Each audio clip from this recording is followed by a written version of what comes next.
several different kinds of fish there. What, we got a green sunfish here?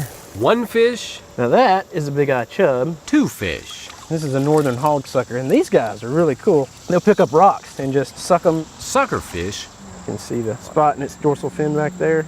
cool fish. Oh wow, it's a neat little shiner. That's pretty. What a lot of fish live here, just outside the city. Below the dam, we get about 50 species of fish, and above the dam, we get about 20. That dam is called a Lowhead Dam, built back in 1963 to create a pool of water on the Harpeth River, where the city of Franklin pumps drinking water. You know, it backs up about 2 miles of actual river.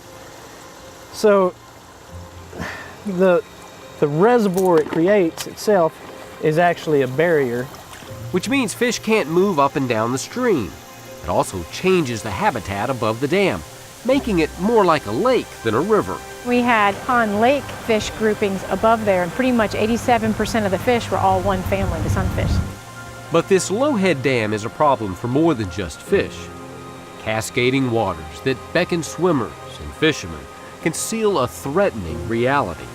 Paddlers unaware the dam is there can be swept over the top. Higher water flows create a strong backwash, dangerous currents that can easily trap a person underwater and kill them. And there is the effect on the river. What happens with most of these structures is it starts tearing out the riverbank. So the river downstream has a lot of eroding stream banks on both sides of the river.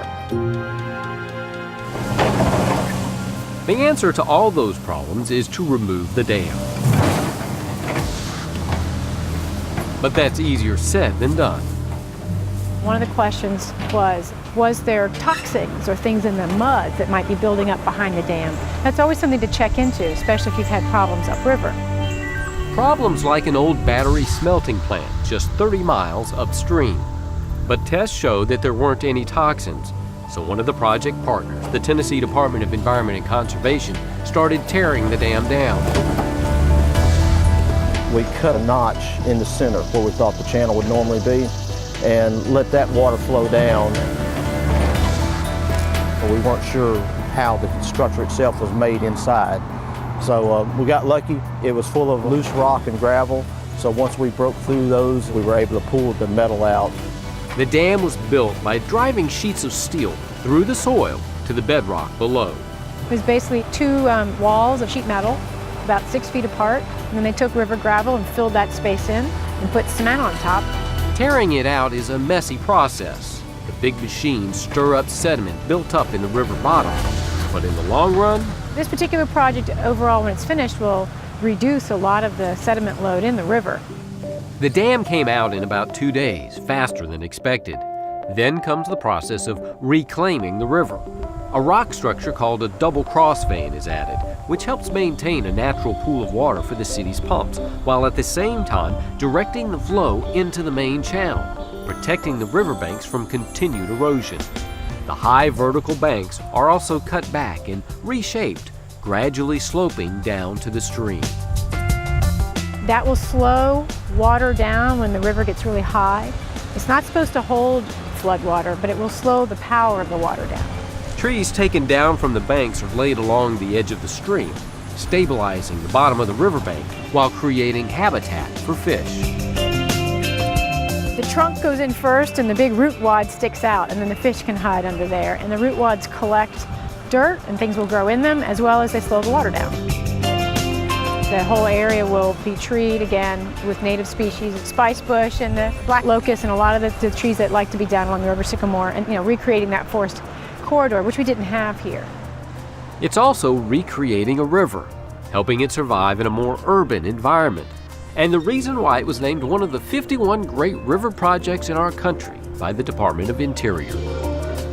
Agriculture was the primary source of people's livelihoods way back when we were settling, and so people needed the water for irrigation. Commerce needed to have an ability to move things up and down waterways.